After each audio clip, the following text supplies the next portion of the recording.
Hey, welcome to Grace Point. If you're first time with us, if you're just joining us or you're checking us out, we're glad to have you. And listen, don't be a stranger. We want to connect with you as much as you want us to connect with you. And so one of the ways we do that is just by having you text in. Now, this is important because if you have prayer requests, if you have questions about your next step of obedience in Christ, if you want to explore what it means to be a part of Grace Point, then we would love to help walk with you. And that's kind of like the avenue, the on-ramp to that. So just text in. But also, while we're talking about the connecting side of things, if you have been in this journey of your faith, and maybe you're new to the area and you're looking for that church home or something like that, or just what meaningful community looks like, I want to invite you next Sunday to come at 9:10, and we're going to be having what's called First Step Experience. It won't be in this room. It will be in another room. Then you can attend the second service if you desire. But First Step Experience is that opportunity to kind of just learn a lot, okay? We don't want to talk you into joining Grace Point, okay? Anything I can talk you into or somebody else can talk you into, somebody else can talk you out of, all right? We want you to hear from God. So what we're going to do is we're going to provide you with as much information as we can so that you can go home and pray intelligently about what it is to be a part of Grace Point and how to be a meaningful family member in this family of faith. And so think about it. If you want to be a part of that, then again, you can scan that QR code or just go online and sign up for that. Hey, we're starting a new series of messages today in the book of Malachi. If you don't know where that is, be finding it. Feel free to go to the front of your Bible. There's a table of contents there. You can find it there and be finding Malachi, the last book in the Old Testament. I want to welcome you to Selfie world. If you haven't realized that, we live in a selfie-obsessed world. And, since smartphones and social media, it has only become an accelerant to the whole selfie world in which we live. I remember I bought my first selfie stick and my kids gave me a really hard time about that. But now we use our selfie arms. And so however you capture your selfie photographs, it's just a part of our world. Since 2007 is the first introduction to the iPhone, as you might know. 2023, 6 years later, the distinguished word of the year was selfie, made it to the Oxford Dictionary. So it has become rapidly a part of our culture, defining us in so many ways, or at least not defining us, but at least the way we express ourselves. I don't count these. Some AI algorithm out there counts these, but 93 million photos a day are considered selfie photos. All right, again, that same people who are counting those 93 million photos say this about our photo taking, that most pictures, the number one object that we take a photo of is not our dogs or our cats or our kids or our friends, but it's of ourselves. I'll let that just sink in a little bit. That's how much we take photos of ourselves. Same study, 16 to 25-year-old women take 3 selfie photos, and it takes them 15 minutes to get it just right. That is 5 minutes a photo. That is 5 hours a week just taking selfie photos. So again, it's our world, it's our culture, it's a part of who we are, but you got to be careful because the selfie, if you're not careful, you will have accidents and things will happen to you.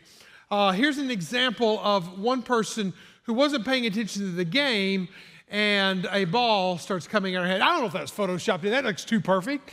But if that's true, she is in a mess. All right? Also, taking a selfie photo with animals. There's actually Instagram groups out there called Turons, where you're a moron, tourists that are out there, and you take a photo with an animal's fine, but that animal may not want its photo taken.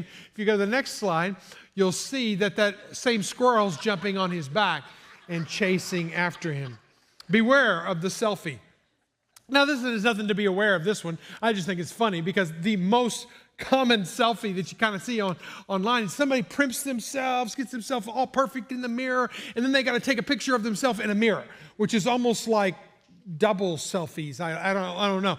But then you got this person who's taking a picture of themselves because they're all decked out on the nines. But if you notice, the golden retriever is doing his thing in the toilet. So again, selfies. It's a part of who we are. We laugh at them. We do them ourselves to our own demise sometimes.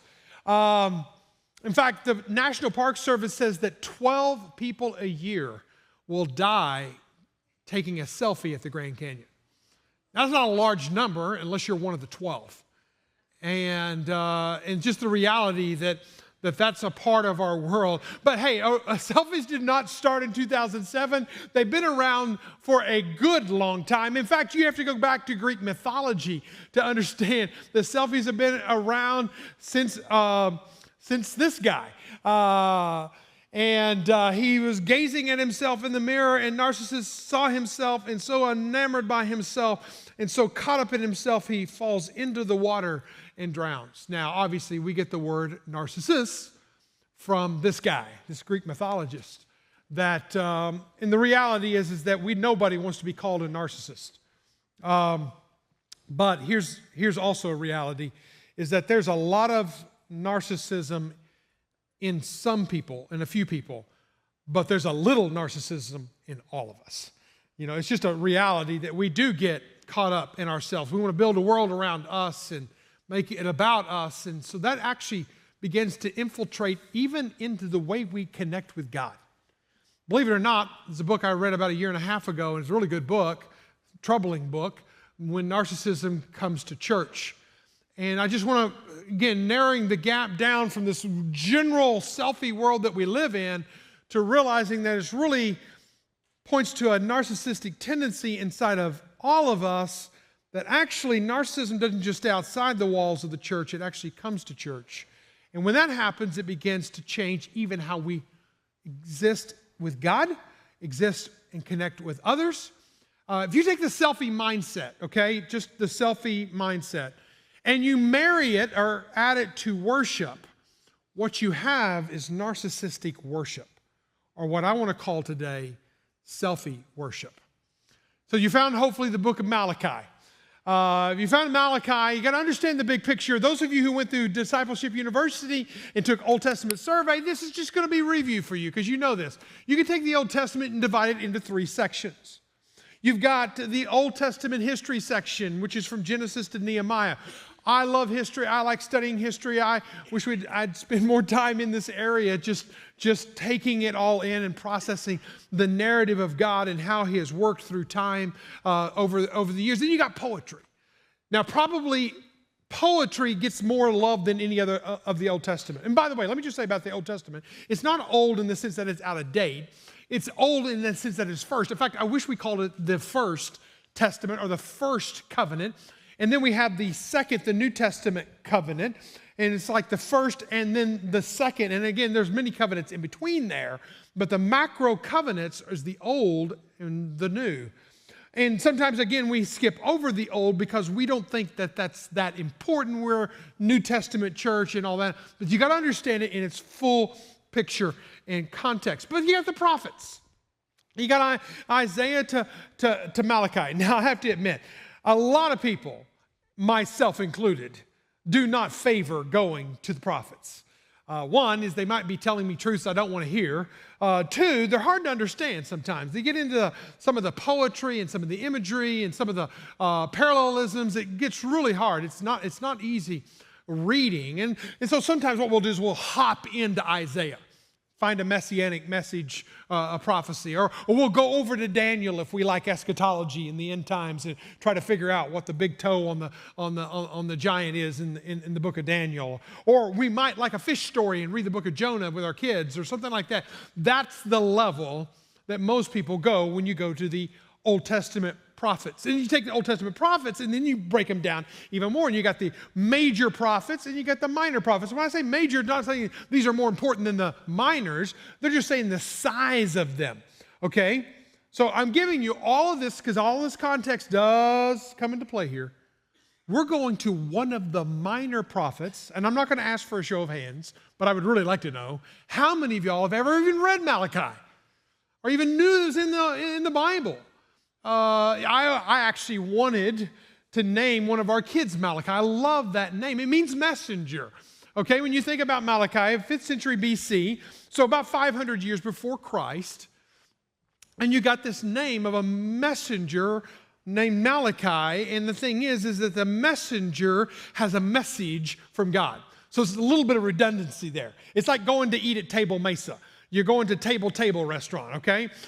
This is like the messenger has a message. That's what you have in Malachi. So when you come to this and you unpack this, you got to understand that there are 6 oracles, okay? I'll define what an oracle is in a moment.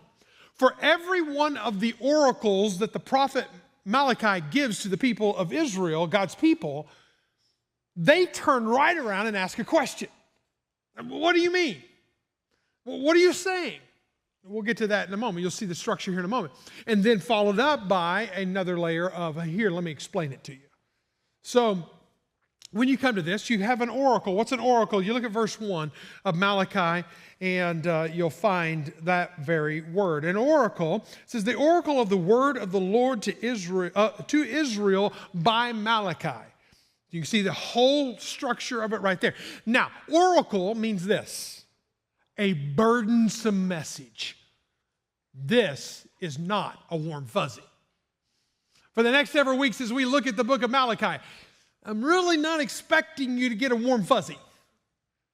This is going to be somewhat a hard-hitting messages. Because that's what Malachi and the people needed in that day. Now, maybe some of us don't need all of these oracles because there's 6 of them. We don't need all of them, but we need some of them, or maybe, and I'll let God weed out which ones you need to hear and not. But here's the key. When you see that structure of an oracle followed by a question, but what are you saying, God? Kind of questions, followed by an explanation, points out one very clear thing. Self-awareness is an issue. Self-awareness, if you're going to avoid the pitfalls of life, and I'm calling this series Pitfalls because I almost called it, and I said it last week, 6 mistakes you never want to make, okay? Because there's 6 oracles. There's 6 pitfalls. But it's not more than a mistake. Like I make a mistake when I'm reaching for something and I get on a little stepladder and I miss a rung coming down and maybe I jar my back and I have to go to the chiropractor. That's a mistake, okay? A pitfall is you climb a 12-foot ladder leaning against a weak wall, and the wall collapses and the ladder falls and you fall down and you might end up in the hospital, you might end up dead. That's the intensity of this. A pitfall is one of those that you've got to be aware of.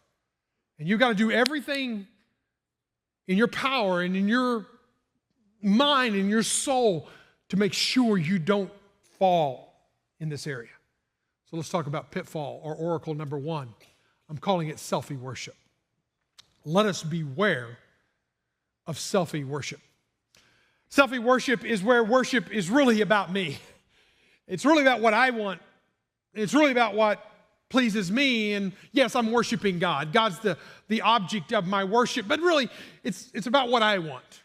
And so here's some examples of selfie worship in our selfie world that we live, is that I want to look for a church that is self-serving, okay? I go to a church and I look for the goods and services of that church. What does this church offer me? What kind of goods and services are they going to bring? What kind of band are they going to have? What kind of teacher from the stage are they going to have? And again, we kind of can get into a consumeristic kind of mindset if we're not careful. Well, I also want convenience. Okay? You'll hear, if you go to the First Step Experience, you're going to hear us make this statement that church membership is not a convenience and a choice, it's a commitment and a calling. You need to be listening to where God's calling you and plant yourself there. Because it's not just convenient, sometimes it's inconvenient. Also, selfie worship is whenever it's non-invasive. Hey, I like good psychological soothings. I like God to give me life hacks. I like to know what strategic plans are and that God can help me tactically get to a better marriage. And all it is about that level, but it's not about, hey, here's an oracle from God, and you might need to hear it even if you don't want to hear it. See, selfie worship will go, I don't want to go to that church because they're talking about 6 mistakes and they're talking about pitfalls. I'm going to come back when they're talking about rainbows and butterflies. Be careful. But here's another one.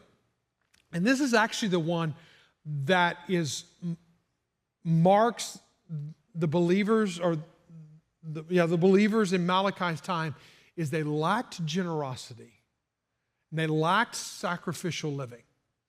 Because if we're going to talk about worship, we cannot talk about worship and not talk about generosity and sacrifice and commitment and giving of ourselves. You cannot talk about. Let's go now back to verse 6. Okay, Malachi chapter 1, verse 6. Kind of the introduction, and then we go to verse 6, and here we go. The sons, this is just God speaking here. A son honors his father, and a servant his master. If then, now God's going to take that metaphor of father-servant kind of relationship of honoring and respecting. He's going to turn it to himself. If then I am a father, where's my honor? If I am a master, because God is master of the world, where is my fear? And this word fear is actually the word for awe. Where's the awe? Where's the respect? Where's the honor? Where is it? Because if I'm your father, if I'm your master, then I deserve your honor, your respect, your awe.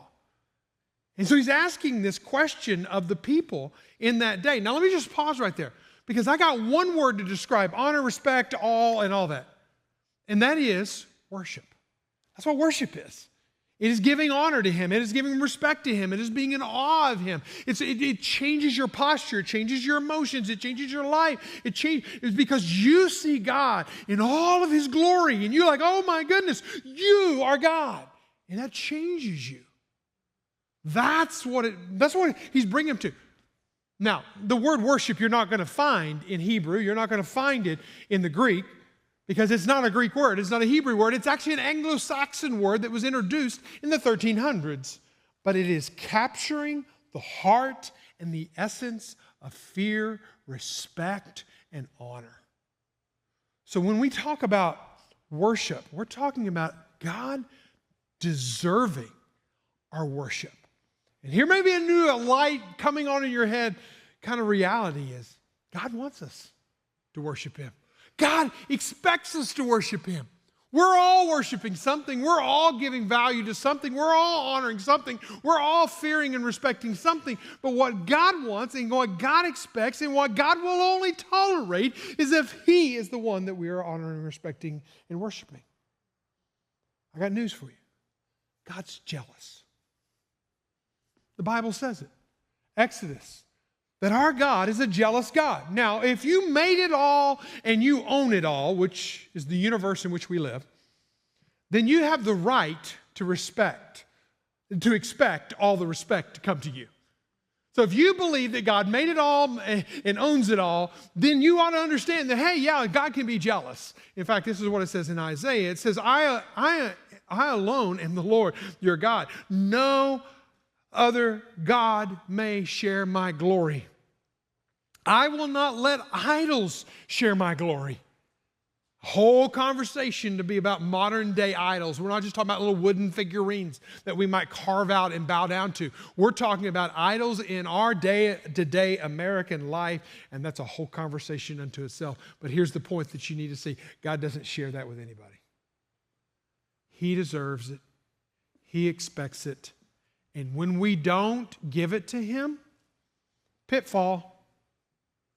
We are heading into a dangerous spot. And the reality is so many people are living their life, just like the people here, unaware. Because he makes this statement to them, and then keep going in verse 6. But you say, how have we despised your name? By not giving honor and not giving glory and not giving fear and respect to God, you're despising him? Yes. How are we despising you? And then what he does is he breaks it down. So I want to ask the question today. How does selfie worship despise God. Just like the people in Israel, just like the people of God were asking on that day, how have we despised you? I want to ask the question for you and I today to wrestle with, and that is, how does selfie worship despise God? There are three images I want to point to. Three images that he points out to help them understand. One is when we give God our second best. We offer God our worship and it's half-hearted. We offer God our worship and it's not full and it's not right. See, God made it very clear in Leviticus chapter 22 what a standard of worship is. I know most of us don't read Leviticus. I don't get off excited about reading the book of Leviticus, but you read the book of Leviticus and you'll find that worship was very important to God.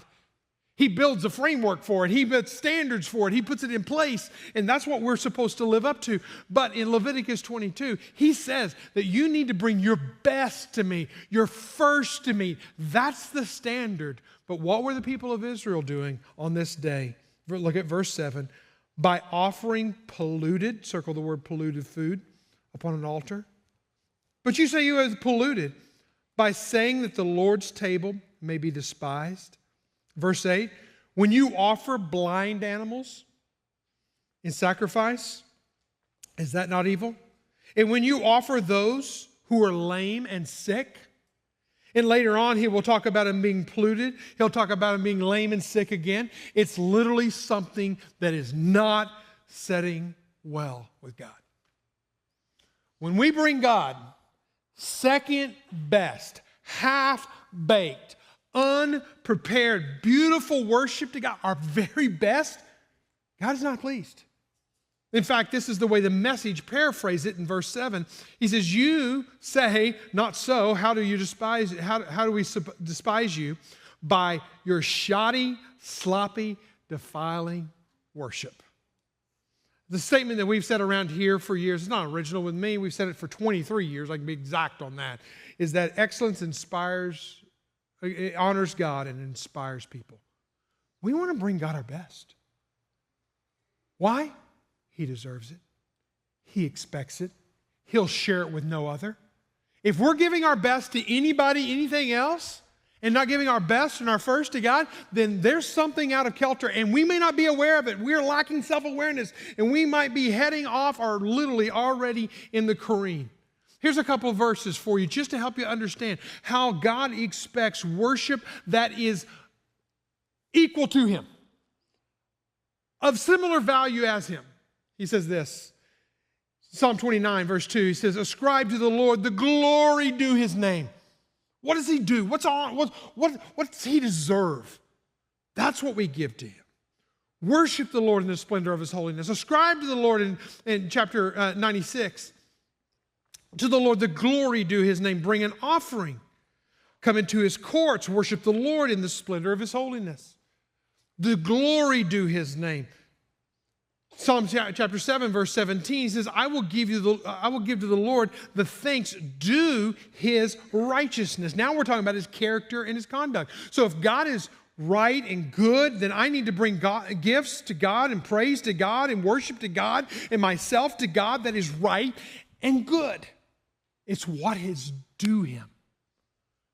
We have to ask ourselves, am I bringing God second-rate worship, or am I giving Him what's due His name? Illustrate it like this. So let's say it's anniversary time. Important date, right? Don't want to forget those. If you haven't figured that one out, I can tell you, you don't want to forget the anniversary. So you go on a date and you're going to take your spouse to the primo steak place in Northwest Arkansas. I don't know for you, maybe Doe's, could be Fat Chef in Perry Creek. It could be, there's a place named Fat Chef, and evidently it's pretty good. I haven't gone there. But it could be the River Grill across the highway here. It could be, let's go with one that maybe we all know, maybe we've eaten there or not, it's Ruth Chris. Pretty expensive place. Hey, but it's your anniversary. So you take your bride, you take your husband on this special night, and you get there and you look on the menu and you both love steak, and you get the porterhouse for two, over $100 steak. And you're going to get that, you got to have some vegetables.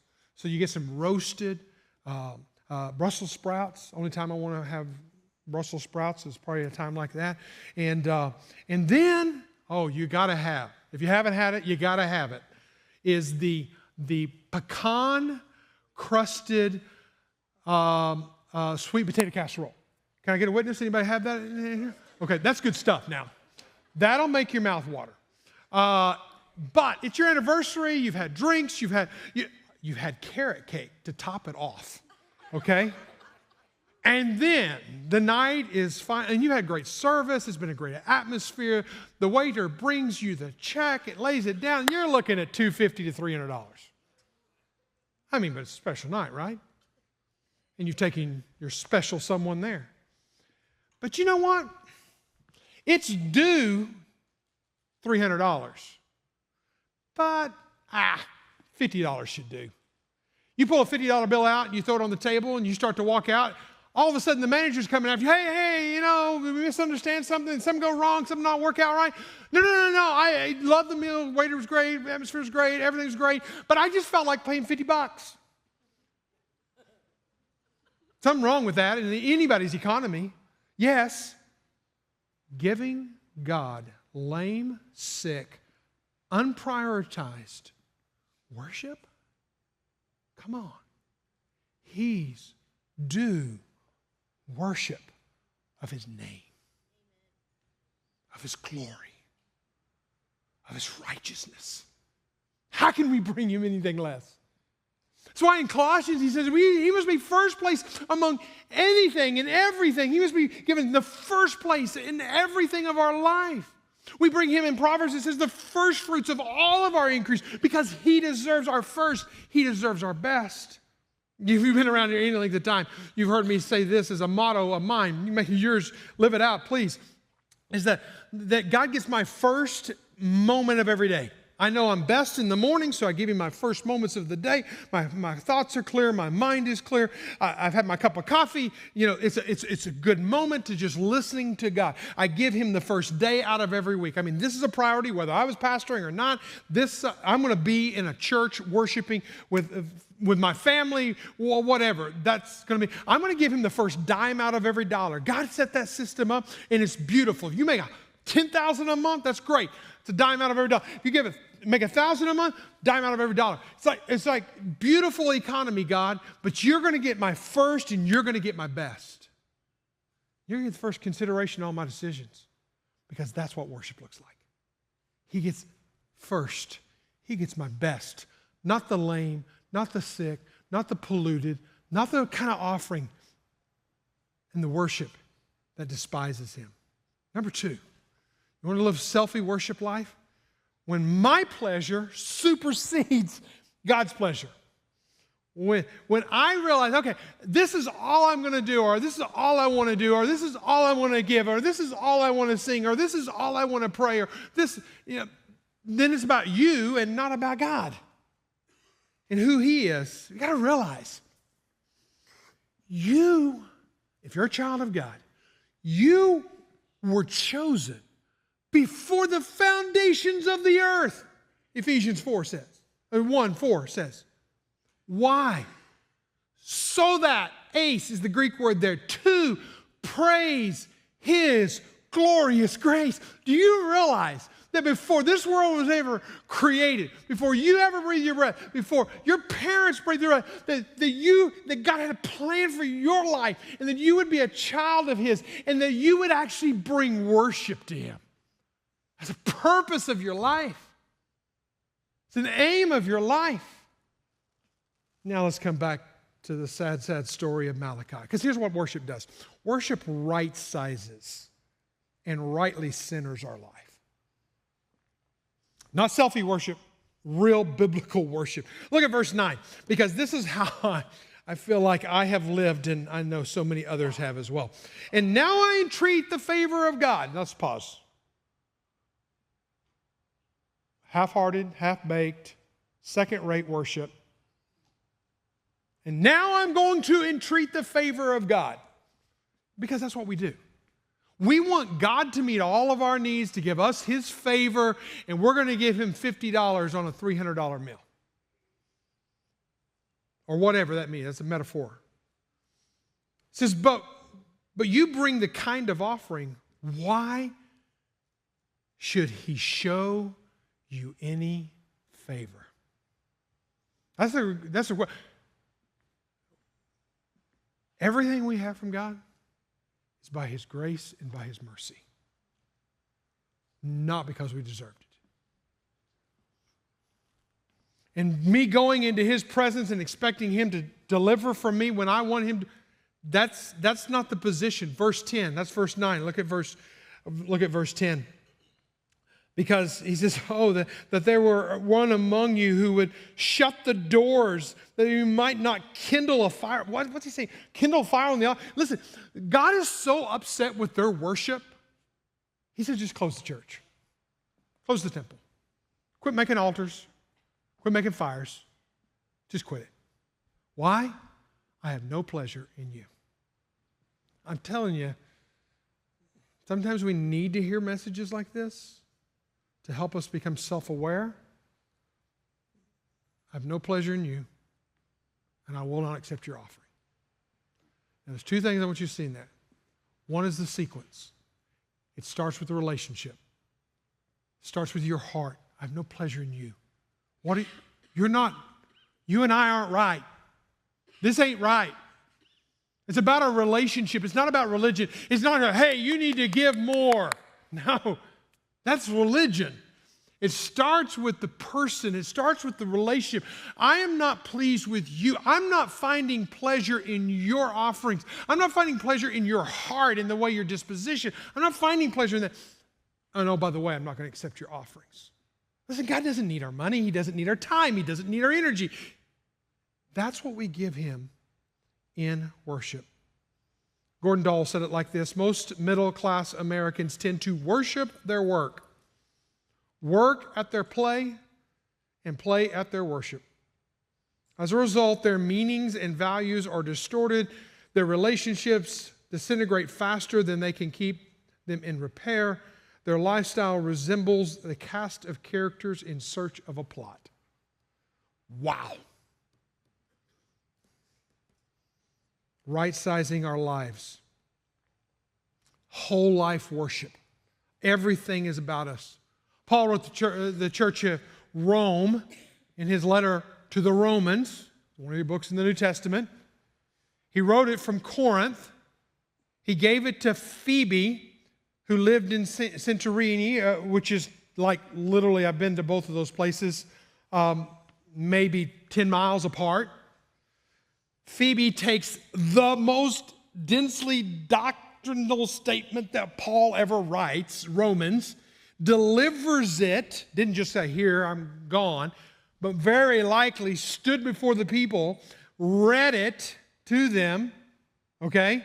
So now you have Phoebe, a lady, standing before the church at Rome. He's reading this letter to them, and she gives this letter, this densely packaged letter from chapter 1 to chapter 11, all this theology. He ends the statement with this, Romans 11:36. This theological treatise, he says, for everything comes from Him and exists by His power and is intended for His glory. Everything that is breathing and living and existing, and it's you and me, everything that we have, everything we don't have, all of our dreams and aspirations, everything is intended for His glory. Don't miss that. Chapter 12, verse 1. And so, dear brothers and sisters, I plead with you to give your bodies to God because of all that He's done for you. Let them be a living and holy sacrifice. This is the kind of worship that's acceptable. We see what unacceptable is. Okay, we see that in Malachi. Second rate, making ourselves more important than God. That's unacceptable. This is what is acceptable worship. When we literally take our lives, every bit of it, 7 days a week, 24, all of it, we give it to Him. We say, my life is yours, God. This is truly the way to worship Him. When you give your second best, selfie worship. When my pleasure supersedes God's pleasure, selfie worship. Number 3, when worship ends with me and not we. Listen, I want you to hear this. God will be worshiped. I don't know if you heard that.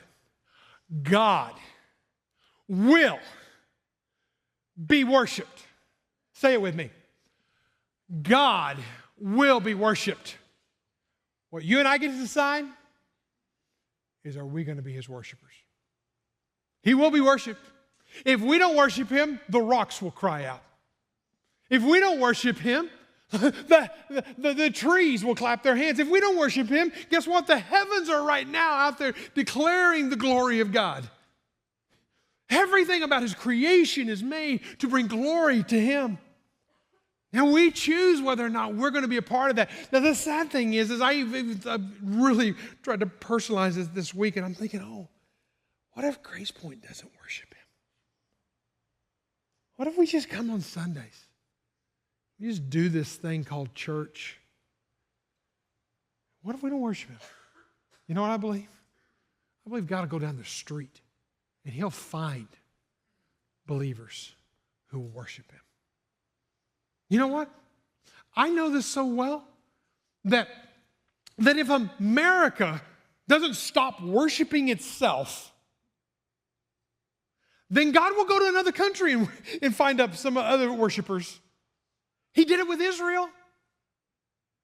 Israel, God's people, chosen, all that kind of stuff, bringing them right up to nearly to the point of Christ coming to this earth. And Jesus, God makes it very clear, verse 11. He says, for from the rising of the sun to the setting of the same, my name, circle the words, my name, will be great among the nations, in every place and incense will be offered to my name. It's about Him, not about us. And a pure offering for my name will be great among the nations. Now notice the emphasis on nations, not nation. Up until this point, Israel's thinking, we're the ones, we're the chosen ones, we're God blessed. God bless America. No, God bless Israel. That's us. Listen, if we aren't worshiping, God will go somewhere else because He will be worshiped. That's not a fear tactic. That's just a hard truth. In fact, I think verse 14 is kind of like the final nail in this, because he says this, for I am a great king, says the Lord of hosts. And my name, notice again, my name will be feared among the nations. I don't care where you're from or whatever. God is calling all the nations to worship Him. We don't do missions around Grace Point just because missions is cool, because Lori and I used to be missionaries or anything, that kind of stuff. Listen, missions exist because worship doesn't. This is the way John Piper said, missions is the ultimate goal of the church. Worship is. Mission is not the ultimate goal of the church. Worship is. Missions exist because worship doesn't. Worship is ultimate, not missions. Because God is ultimate, not man. When this age is over and the countless millions of redeemed fall on their faces before the throne of God, missions will be no more. You tired of missions? Get to heaven. It is a temporary necessity, but worship abides forever. Worship, therefore, is the fuel and the goal of missions. Worship does not end with me. It goes to we. And I mean the four corners of the earth, because all the nations, from the rising of the sun to the setting down of the same. Now think about that. I was in Japan a few weeks ago. The sun rises in Japan, goes all the way around the world, and ends in Hawaii. You want to go to Hawaii and worship? I do. From the rising to the setting of the same, he will be worshiped in all the earth. That's why Brook Lane, who's part of our church, is in Spain, helping to mobilize people to raise up worshipers in North Africa. That's why the Peavies are in Japan, because they're raising up worshipers in Japan. Well, that's the chief aim in life. Think about that. The chief aim in our life, this has not been a new question. Maybe it is a new question for you. But if you go back 377 years ago, there was a group of followers of Jesus, nearly 400 years ago, sat down and wrote what is called the Westminster Shorter Confession. And in that, it's a catechism. The Shorter Catechism. A catechism is something that's of a discipleship mechanism. It's a learning mechanism. The very first question they ask in that Shorter Catechism is this: what is man's chief aim? What is the chief aim in life? Here it is. Write it down. To glorify God and enjoy Him forever. Look it up. Westminster Shorter Catechism. Christians, churches, people from all around the world have said yes to that statement. Our chief aim in life is to glorify God and enjoy Him forever. Listen, worship is glorifying Him. Worship is giving Him our first and our best. Worship is centering our life so that we're living to please Him. Not just please ourselves. Worship is about gathering as many people, not just me, but many people as we can, to gather before His throne and bow before Him. Why? The glory is due His name. Bow your heads with me, please.